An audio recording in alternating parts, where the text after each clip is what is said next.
Esta noche vamos a hablar de un tema que nos habéis pedido numerosas veces y que tiene que ver con una cuestión nuclear acerca del bien, del mal, de lo que nos diferencia de esos individuos que denominamos psicópatas y de lo que puede ser el riesgo quizás de transformarse muy paulatinamente, muy progresivamente, como vamos a ver hoy, en uno de ellos. Vamos a ver cuáles son las condiciones que pueden diferenciar a las personas normales, entre comillas, de los psicópatas y cuál es el posible proceso de degradación, de construcción gradual, más bien de deconstrucción que puede llevar a que una persona normal, una persona que no lo era, pueda progresivamente irse transformando en uno de estos individuos inquietantes que denominamos psicópatas. A este proceso lo hemos llamado anestesia moral. Y esta noche vamos a describirlo, vamos a explicarlo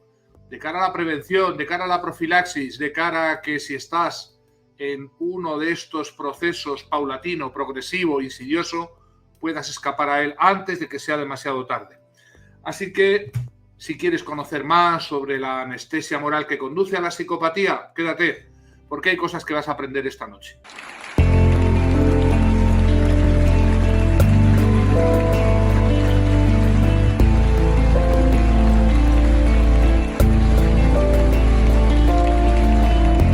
Bueno, esta noche es un tema que va a ser complicado, ya os lo aviso porque va a haber mucha polémica y muy probablemente no vais a estar de acuerdo muchos de vosotros y ya sabéis que lamentablemente eso me da bastante lo mismo. Voy a intentar explicaros cosas que no son fáciles de escuchar, que no son fáciles de oír y mucho menos de aceptar y por tanto que quizás algunos en buena conciencia, quizás demasiada buena y buena falsa conciencia, pues no os va a gustar escuchar ciertos elementos de conocimiento que ya tenemos a la vista y que forman parte de nuestro conocimiento cada vez mayor acerca del inquietante mundo que conduce al lado oscuro, a la psicopatía. Fijaos que mucha gente nos pregunta, doctor, ¿acaso pueda ser yo un psicópata? Puesto que yo hago puntualmente esto, o hago aquello, o he hecho el mal, o he hecho daño a alguien, o a veces he tenido obviamente mala intención de dañar a las personas cercanas, o miento, o me porto mal con mis seres queridos, o incluso a veces maltrato a la gente que no debería maltratar de ningún modo. Fijaos que esta es una pregunta muy habitual y esta es una pregunta que encubre un gran desconocimiento de lo que es la diferencia entre una persona normal y lo que llamamos la psicopatía, que ya sabéis, desde que seguís este canal al menos, los que lo seguís, que no es un trastorno mental, que no es una enfermedad, no es una psicopatología, es una condición que a veces, por alguna razón que desconocemos, es innata, o a veces, y esto es lo más inquietante y de lo que vamos a hablar esta noche, se produce de un modo adquirido por situaciones, circunstancias, procesos que gradualmente van cambiando, van transformando a una persona que antes no lo era en lo que va a convertirse después, es decir, en un psicópata integrado. Lo que diferencia a una persona normal de un psicópata no es que haga el mal, todos hacemos el mal. No es que mienta, todos mentimos. No es ese conjunto, clúster de comportamientos negativos, conductas negativas, que también las personas, vamos a llamarles no psicópatas o normales, podemos practicar. No son las malas acciones. Es otra cosa muy profunda y que comprendas eso que diferencia la condición psicopática de la normalidad es crucial para que puedas evitar las condiciones que pueden, de un modo progresivo y paulatino, irte haciendo resbalar por la pendiente de la psicopatización, la pérdida de la conciencia moral, lo que yo denomino el proceso progresivo de anestesia moral. Vas a ver cuántas posibilidades, cuántas situaciones pueden conducir a que una persona, sin saberlo del todo, sin ser consciente de ese proceso, puede ir resbalando, como digo, por esa pendiente inclinadísima que va a conducirle inexorablemente a algo que en un determinado momento no tiene reversión, como ya hemos explicado profusamente en este canal. Vamos a describir primero cuáles son los modos de progresar en esta condición, que inicialmente no lo es, para aquellas personas que puedan conocer pues este caso tan habitual que relatáis tanto de personas que habéis conocido, y que no eran psicópatas en un inicio y que sin embargo se han ido convirtiendo, transformando por diferentes procesos, vamos a ver algunos, solamente algunos, se han transformado en un psicópata integrado, en alguien que obviamente tiene una condición ya que hasta donde llega, como digo, este conocimiento que tenemos es o parece irreversible. Y aquí la cuestión es cómo la mente humana puede ir perdiendo ese músculo, ese nervio, esa conciencia moral, que es la gran diferencia entre los psicópatas y las personas normales. La primera cuestión que tenemos que referir aquí es que, por lo menos los investigadores de este canal y la gran mayoría de los que han investigado la cuestión psicopática, sí que entendemos que hay una diferencia enorme entre lo que es practicar, vamos a llamarlo así en general, el bien o practicar el mal. Todos aquellos que plantean el relativismo moral como una situación de facto, una situación que puede existir en este, digamos, diseño en el que nos encontramos, ¿verdad?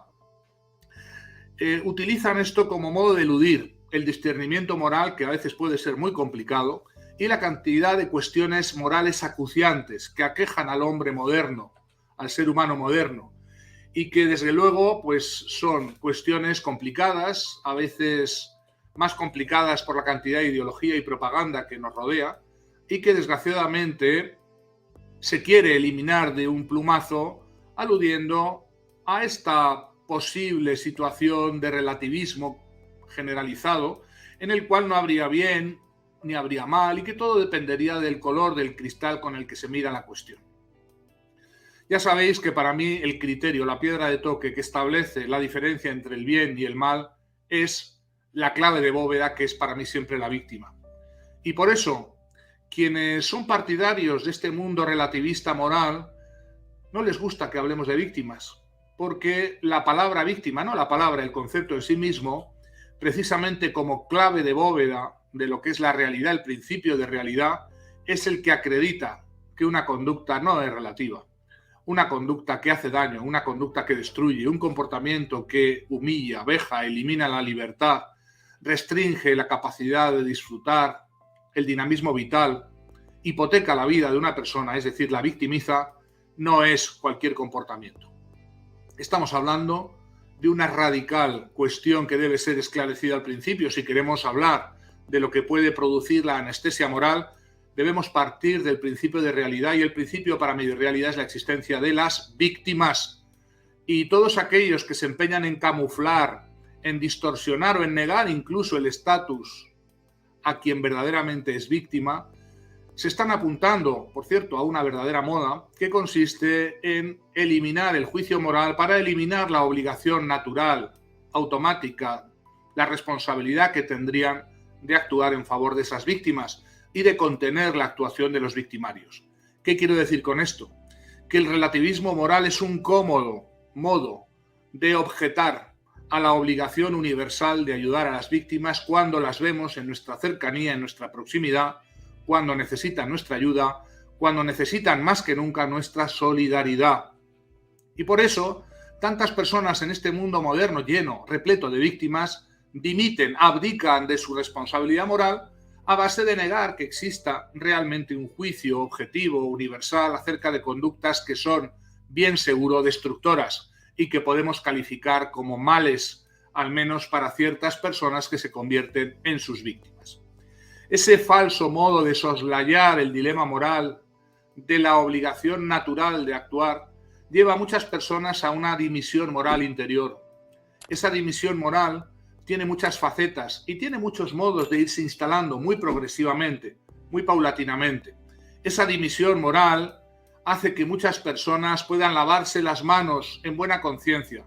de su obligación natural de ayudar, defender, solidarizarse con esas personas que de manera cercana están sufriendo el embate de una victimización a manos de otros, llamémosles depredadores, agresores, victimarios, que sí tienen responsabilidad directa, pero que no son los únicos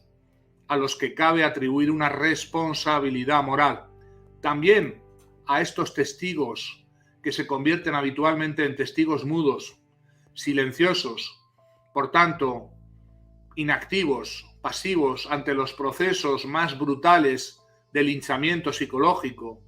de violencia física, de violencia moral, de limitación de la libertad, de hipoteca del dinamismo vital de esas víctimas que tienen bien cerca, todos esos dimisionarios morales van camino de la indiferencia moral que conduce a ese síndrome de no va conmigo, tan característico de nuestra época. Norman Geras, en su libro El síndrome de mutua indiferencia, describe perfectamente cómo funciona esta forma dimisionaria de abdicación moral, en la medida en que analiza cómo los seres humanos parece que tenemos una obligación natural de solidaridad con aquellos que a nuestro alrededor sufren y, urgidos por esa obligación natural, sentimos de manera habitual un malestar cuando alguien a nuestro alrededor, cerca de nosotros, es victimizado. Ese malestar nos conduce generalmente a la acción de ayudar o de contener al agresor o de proteger a la persona que se encuentra en situación de desvalimiento o de necesidad. Pero claro, ayudar a alguien que se encuentra victimizado por personajes peligrosos, personajes poderosos, personajes que pueden también resultar dañinos para el propio solidario, el propio que está en ese dilema, puede resultar en un peligro. Y ahí es donde se desarrolla este pacto o síndrome de mutua indiferencia, por el cual muchas personas abandonan a su suerte a las víctimas con un mecanismo psicológico curioso, que no es más que un falso mecanismo de defensa, como siempre, por el cual renuncian por anticipado a la obligación natural que obligaría a otras personas a ayudarles en el futuro, en el caso en que ellos fueran victimizados, a cambio de no verse obligados a actuar en el presente en favor de esa víctima a la que tienen cercana en ese proceso de victimización. De alguna manera, es una abdicación de la responsabilidad con cargo a una futura deuda a pagar a base de no esperar ni recibir la ayuda de otros y, por supuesto, no reclamarla. Los que incurren en este pacto de mutua indiferencia resultan ser víctimas de un mecanismo mendaz y falso por el cual, en una máquina del tiempo que no es más que ilusoria, se colocan en una posición futura que no sabemos si llegará o no,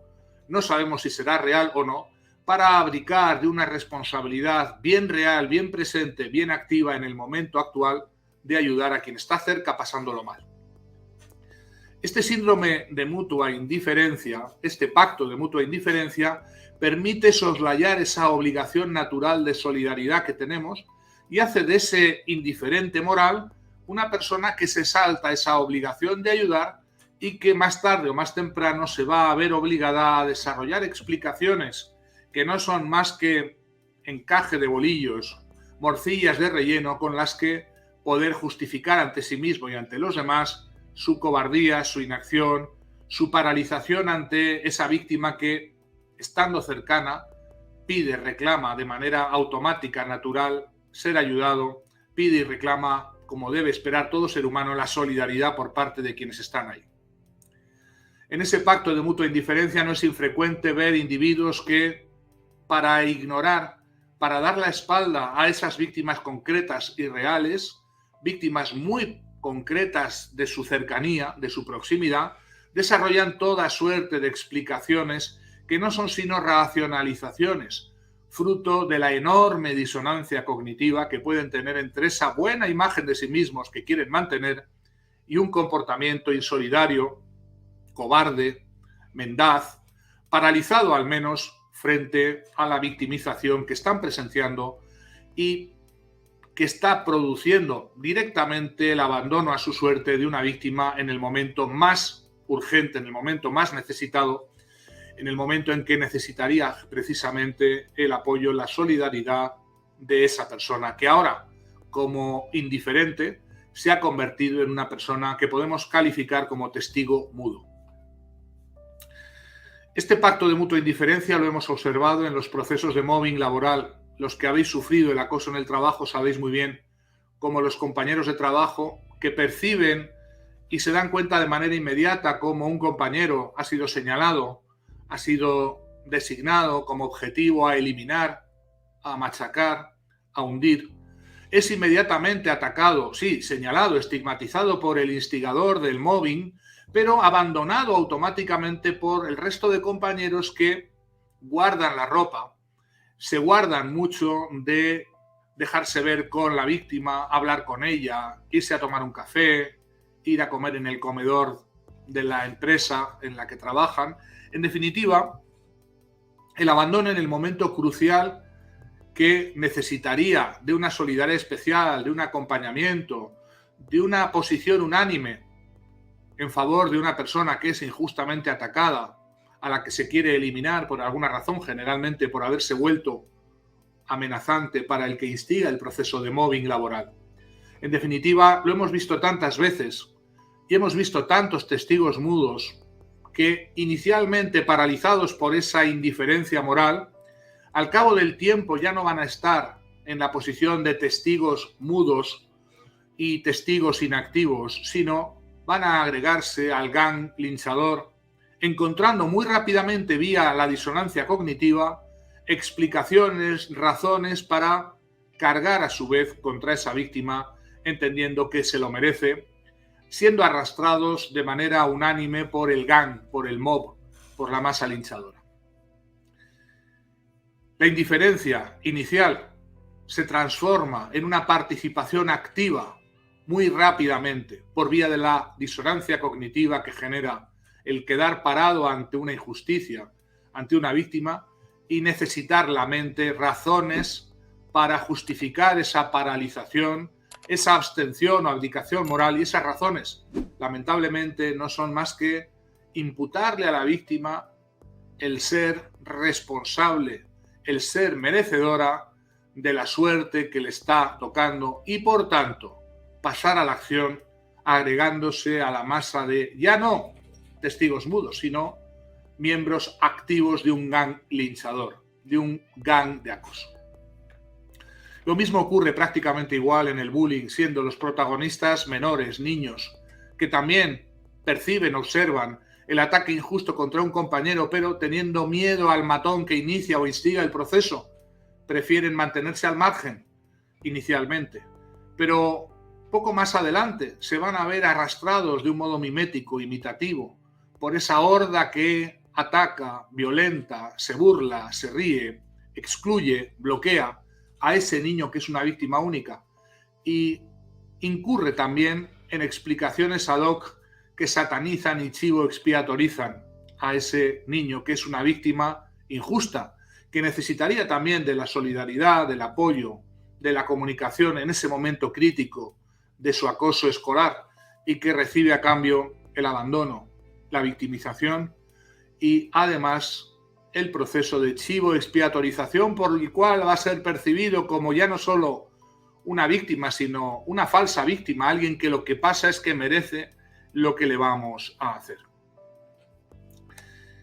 Ya veis cómo la indiferencia moral puede instalarse y puede conducir a la anestesia moral muy rápidamente. Los procesos por los cuales nos convertimos en cobardes, pasivos, insolidarios frente a las víctimas, nos transforman vía la disonancia cognitiva en personajes cada vez más activos, cada vez más protagonistas del linchamiento de la víctima única. Y en esa transformación interior, en ese cambio cognitivo interno, es donde se fragua poco a poco la pérdida de la conciencia moral y el desarrollo de explicaciones que todas ellas tienen que ver con víctimas a las que se busca y rebusca razones para lincharlas en buena conciencia. Y el problema es que esa buena conciencia de nuestro linchamiento, de nuestra participación en el linchamiento, se va a convertir en una no conciencia moral, en una ausencia, en una abdicación moral que con el tiempo conduce a procesos irreversibles de psicopatización. Otro modo por el cual las personas normales pasan al lado oscuro y se transforman en psicópatas vía la anestesia moral es lo que los psicólogos denominamos los procesos de obediencia debida. El obedecer, que parece algo dentro de las normas sociales, el obedecer a la autoridad legítima, el obedecer las órdenes de un jefe, el obedecer a papá y mamá, cuando nos ordenan algo, pasa por ser parte de nuestra educación. El problema es cuando esa obediencia se convierte en un mecanismo ciego, irreflexivo, en un mecanismo automático. Y parece ser, y hay buenas razones para pensar, que nuestra especie, la especie humana, tiene intrincados, muy profundos resortes por los cuales tiende a obedecer cuando alguna autoridad o alguien que presuntamente se reviste de tal autoridad ordena algo, con independencia de que esta orden sea justa o injusta, produzca o no víctimas. Stanley Milgram, en los años 60 y 70, desarrolló experimentos tremendos. Digo tremendos porque el resultado es muy inquietante. Prácticamente la gran mayoría de la población humana obedece órdenes de una autoridad con tal de que se le den o con tal de que esta autoridad tenga una mera apariencia externa como tal, un señor con una bata blanca en un laboratorio, y apenas el 8% de los sujetos de ese experimento, es decir, no llega ni al 10% de la población del planeta, son aquellos valientes que objetan las órdenes de una autoridad cuando éstas consisten en victimizar, en dañar, en violentar a alguien. Y un 92% del total de sujetos experimentales iban hasta el final a la hora de cumplir con órdenes injustas, terribles, dramáticas, porque producían víctimas directas.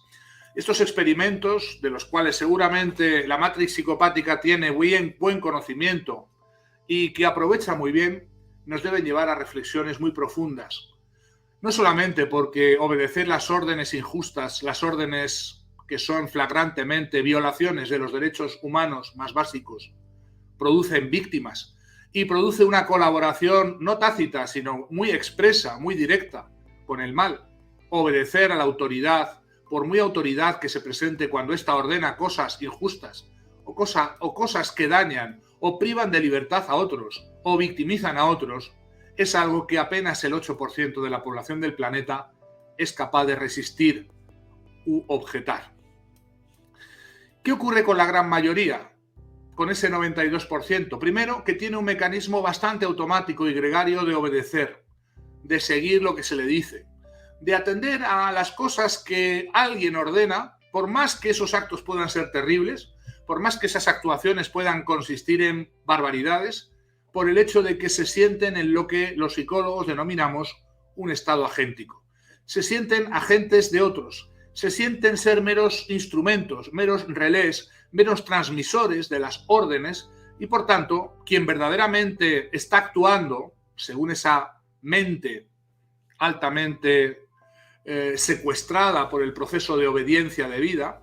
según esa persona que participa ejecutando órdenes malignas, órdenes terribles, órdenes que victimizan a otro, no se sienten interpelados, no se sienten cuestionados moralmente, toda vez que quien ordena, quien dirige, quien está dando el primer paso, sería una autoridad más o menos, digamos, percibida como tal. Por tanto, no son ellos los que están actuando, sino son otros los que actúan a través de sus comportamientos. Este mecanismo de obediencia a la autoridad debe haceros reflexionar por lo que llevamos viviendo en los últimos 3 años a nivel planetario. Siempre hubo procesos terribles de obediencia a la autoridad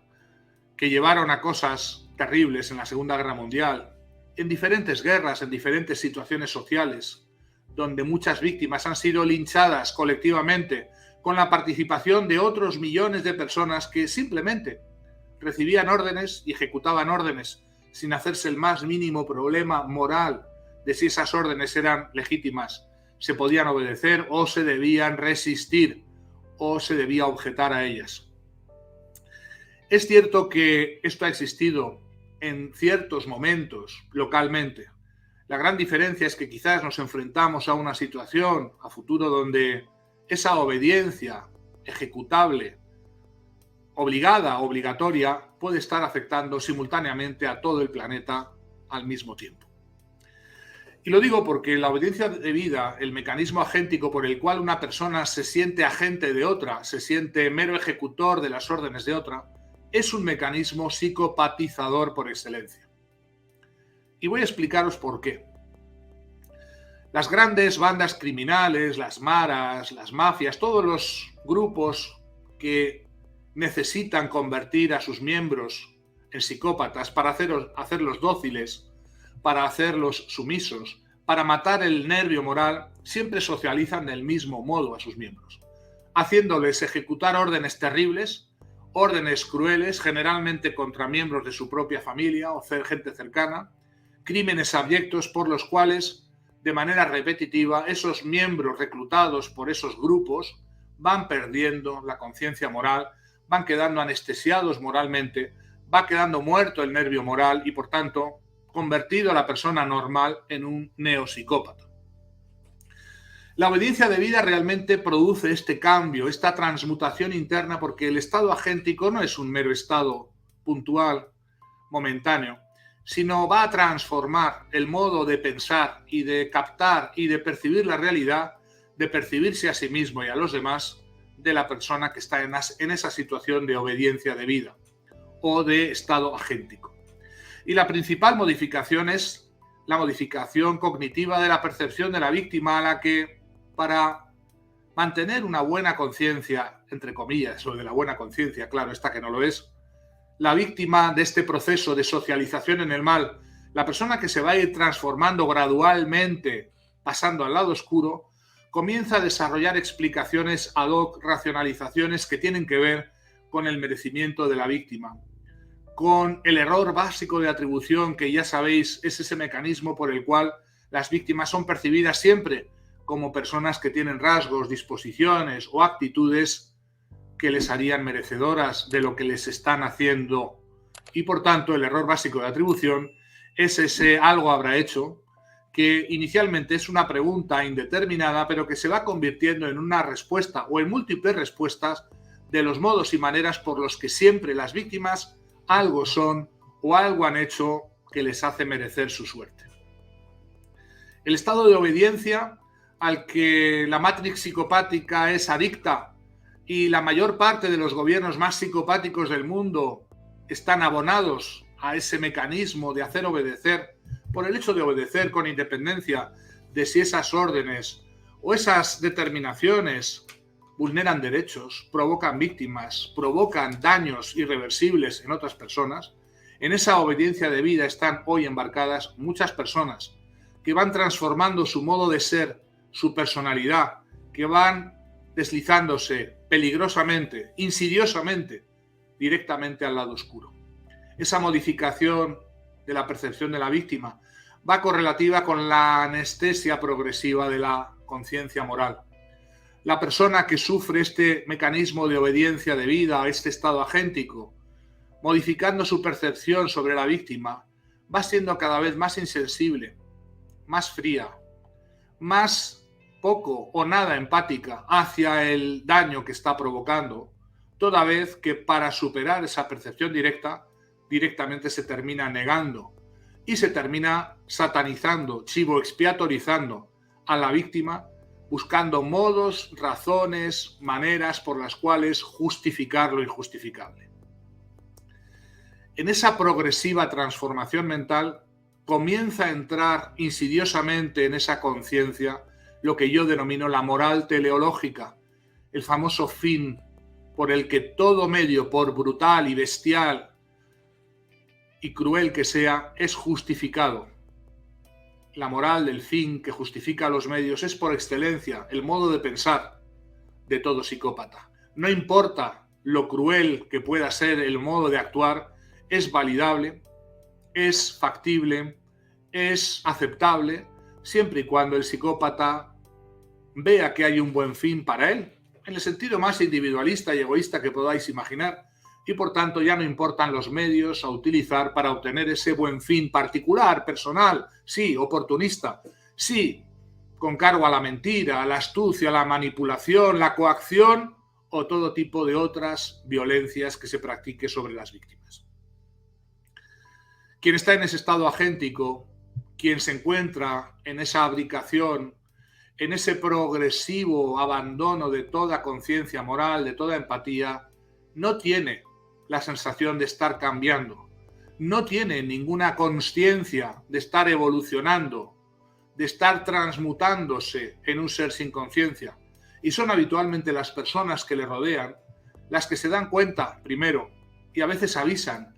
y a veces informan a la persona de cómo está cambiando, de que ya no es la misma persona, de que ya no tiene la sensibilidad, la empatía, la bondad y sobre todo la conciencia moral que previamente sí ostentaba. Ante esto, generalmente quien sufre el proceso de paso al lado oscuro o de anestesia moral no tiene esa conciencia y protesta y refuta esas acusaciones que él o ella entiende falsas, porque no se encuentra a ser diferente a como era antes, porque dice ser la misma persona, porque dice tener sentimientos, buenos sentimientos hacia los seres humanos, hacia los demás. En definitiva, algo que es siempre una mentira que el neopsicópata se va contando. En estos procesos de indiferencia, de anestesia moral, de transmutación y de pérdida del nervio moral, la persona no tiene conciencia y en determinado grado, punto, se alcanza un punto de no retorno. Una situación que parece ser produce una cristalización de algo que ya se convierte en irreversible y del que hasta donde llega nuestro conocimiento no hay regreso. Todo lo que se ha intentado con los psicópatas ha fallado. Nada de lo que hemos intentado ha producido cambios. Parece ser que el camino hacia la psicopatía es un camino abierto, pero no hay camino de regreso de ese infierno psicopático al que muchos han llegado. Y este es el problema, que una vez instalada esa no conciencia, esa falta completa de empatía, una vez instalada esa moral teleológica o falsa moral o inmoralidad, una vez utilizada la mentira, el disfraz, el camuflaje, el relato frente a la verdad, la mendacidad como actitud habitual, la manipulación de los demás como un modo de estar en relación con los demás, la pérdida de la reciprocidad en la relación con los demás, esa persona se convierte ya de un modo estable, de un modo habitual, en una fuente de toxicidad psicológica para todos aquellos con los que conviva, muy especialmente con sus más íntimos familiares, parejas, hijos, hermanos, compañeros de trabajo, es decir, las personas con las que se relacionan. ¿Qué estoy diciendo con esto? Pues que el grado por el cual una persona normal alcanza la psicopatía no es de un día para otro, de la noche a la mañana. No es un accidente que sobreviene por una incuria o un despiste que pueda tener la persona y le cae encima la psicopatía como le puede caer encima la teja de una casa. Ese proceso es un proceso de progresivo envolvimiento en condiciones cada vez más tóxicas, en un progresivo proceso de socialización en el mal que cursa con modificaciones pequeñas, progresivas, que se instalan en la mente de esa persona y que van cambiando su forma de ver el mundo y de verse a sí misma, van cambiando su personalidad, convirtiendo a esa persona que previamente no lo era en un psicópata integrado en la sociedad que va a ser fuente de todo tipo de daño, de males para muchas personas. Si estás escuchando esta emisión, no pienses que esto no te va a ocurrir a ti, porque así lo pensaron muchas personas que hoy ya son plena y totalmente flagrantemente psicópatas. ¿Y acaso no saben que la palabra psicópata existe? Porque no han visto, no han leído, no han visto emisiones como esta, no han leído libros o material de este tipo, pero sí saben que internamente ya no tienen sentimientos, no tienen empatía, son capaces de mentir sin pestañear, de hacer daño sin tremolar, sin conmoverse internamente, son incapaces de tener emociones básicas, son capaces de contar cualquier cuento, cualquier verso, cualquier relato que convenga contar para manipular, para engañar, para defraudar a otros. Son capaces de colocarse máscaras de quienes saben perfectamente que no son. Esas personas, lo mismo que tú hoy, fueron un día personas normales. Fueron un día seres humanos con sentimientos, con sensibilidad, con empatía, con buenas intenciones como seguramente tú puedas tenerlas. Mucho cuidado porque el camino hacia este infierno está empedrado de buenas intenciones y no basta la buena intención. para no incurrir en procesos de socialización en el mal que pueden llevarte muy lejos, que pueden modificarte sin tu permiso, que pueden alterar tu conciencia moral hasta el extremo de hacerla desaparecer, que pueden llevarte a la peor versión de un ser humano, que es la psicopatía, que pueden conducirte a, desde las buenas intenciones, de preservarte, de no participar, de no querer meterte en camisa de 11 varas, de no querer ayudar a quien está siendo machacado, por diferentes pretextos que fueron inicialmente aparentes buenas razones. Muchos, al igual que tú, iniciaron ese camino y lo terminaron en el lado oscuro. El hacer el bien o el mal no consiste en tener una buena intención. Este buenismo que nos rodea y que niega la existencia del bien y del mal relativizándolo, y que no es sino una abdicación del discernimiento que es necesario practicar todos los días, a todas horas prácticamente, en una sociedad llena de todo tipo de males, llena de todo tipo de víctimas que nos urgen,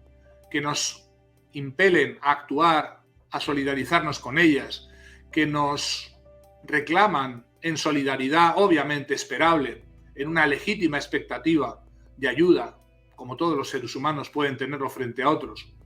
Todo ese camino, ese iter criminis, ese camino hacia el crimen, de transformar a personas normales en psicópatas, muchas personas lo han iniciado sin saberlo. Y toda esta matrix psicopática en la que nos encontramos, en esta batalla cósmica que ciertamente existe entre el bien y el mal, que claro que existe, a no ser que estéis completamente ciegos y no queráis ver más allá de vuestras narices, hay muchos que están interesados en ir socializando a toda una sociedad en el miedo, en la culpabilidad. El miedo y la culpabilidad paralizan, dejan a las que deberían ser personas solidarias con las víctimas al margen de esta solidaridad. Los procesos de obediencia automática, de obedecer cosas irracionales que van contra el sentido común o contra los derechos de las personas, contra las cosas más básicas que pueden significar la libertad, el coaccionar, el hacer vivir en la mentira mintiendo a las personas acerca de tantas cosas. Todas estas operaciones psicológicas, entre otras cosas, tienen como finalidad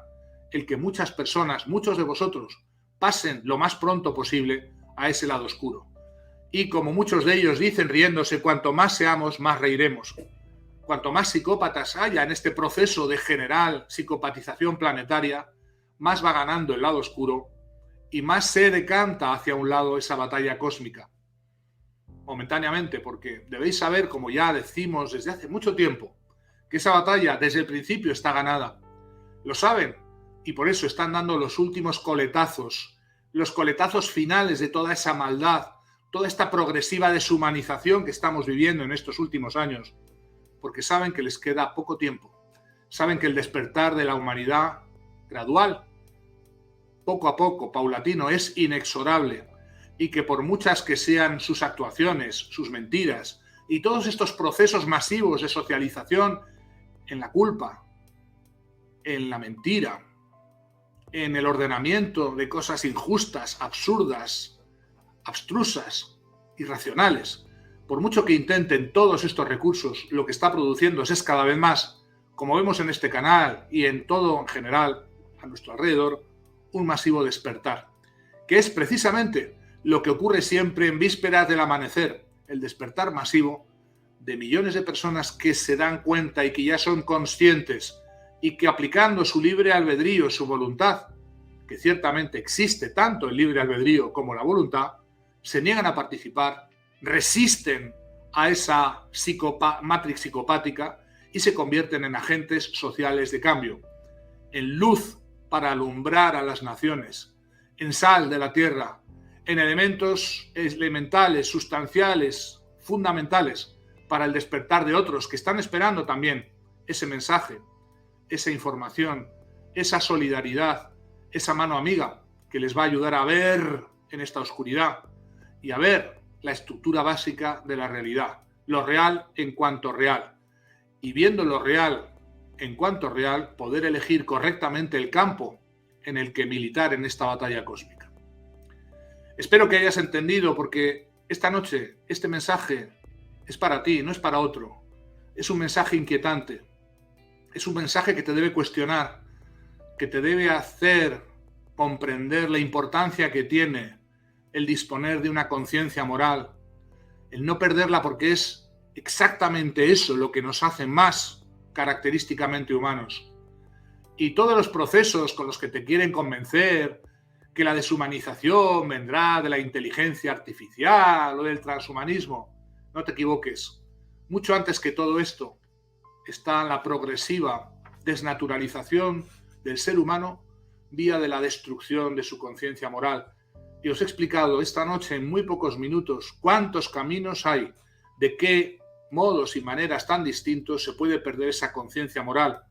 Y por eso es importante que tengáis a la vista que también vosotros, cada uno de vosotros, puede iniciar sin darse cuenta este camino irreversible. Ojalá tengas en cuenta esta advertencia que te hago hoy. Ojalá examines tu vida, tu solidaridad con los que sufren, tu consciencia, tu sensibilidad y tu empatía, y no te dejes llevar por los mecanismos mendaces, por las mentiras, por la indiferencia, por la obediencia debida, y te conviertas de verdad en un resistente, en un agente social de cambio, de los que tan necesitada está nuestra humanidad.